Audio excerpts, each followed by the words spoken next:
Widespread condemnation has poured in from across the region following the attack by US forces on 5 bases housing Kataib Hezbollah personnel. The strike by the Americans is allegedly in response to an attack on a base that hosted coalition forces, in which a US civilian contractor was killed and 4 US service members injured. The targets, several of which were in Iraq and 2 in Syria, were home to weapons storage facilities and command locations, according to American statements. The disproportionate use of force is nothing new for the United States, and the actions were in fact commended by many on the American side of the attack, with US Defense Secretary Mark Esper stating that the attacks were a success and that all options had been discussed prior to action being taken.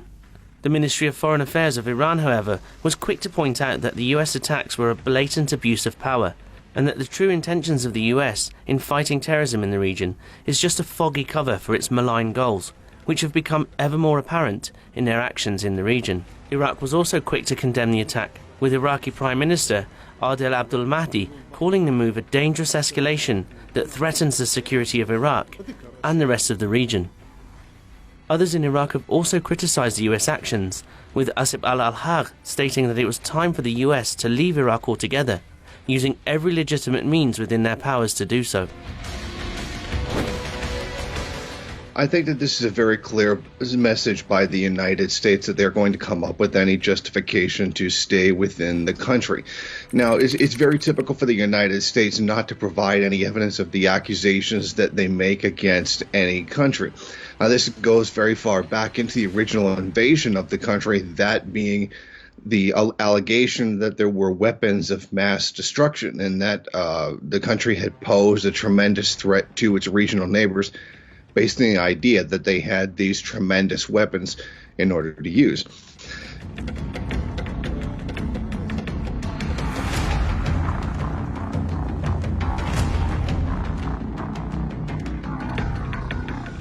Leo Tolstoy stated that the 2 most powerful warriors are patience and time, with the actions by the US seen as a truly unjustified act of disproportionate force. It seems that the patience by those tolerating the US in the area has paid off, as the US have run out of time in their unwarranted attendance in the Middle East. However, the US are vindicating their presence under a pretext of deceit and lies. Whilst flying the flag of so-called democracy under the umbrella of fighting terrorism, it appears that the US have now more than outstayed their welcome and can expect to face consequences for their actions. The strike has also demonstrated the United States' inability and incompetency in identifying the real enemy. The PMU forces have been a key concept in fighting Daesh, so could the US now be covetous of those that have succeeded where they have failed?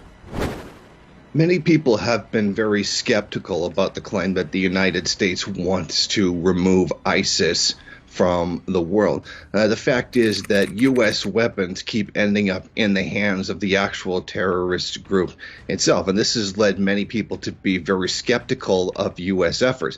I mean, many times there have been reports of the Israeli government helping many ISIS fighters or ISIS commanders inside of Syria.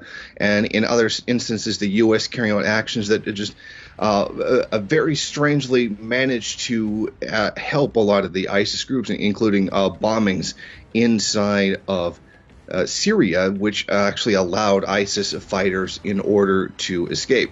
So a U.S. attempt to undermine Iranian efforts to get rid of Daesh in the region seems a perfectly reasonable assumption to make, given the past actions of the United States. The US is used to selling its lies to public, media and leaders. The Afghan papers were a recent example of this, and the attack on the PMU forces is no different, as the US blame others for its actions in the region. But the overall message comes with a bittersweet ending.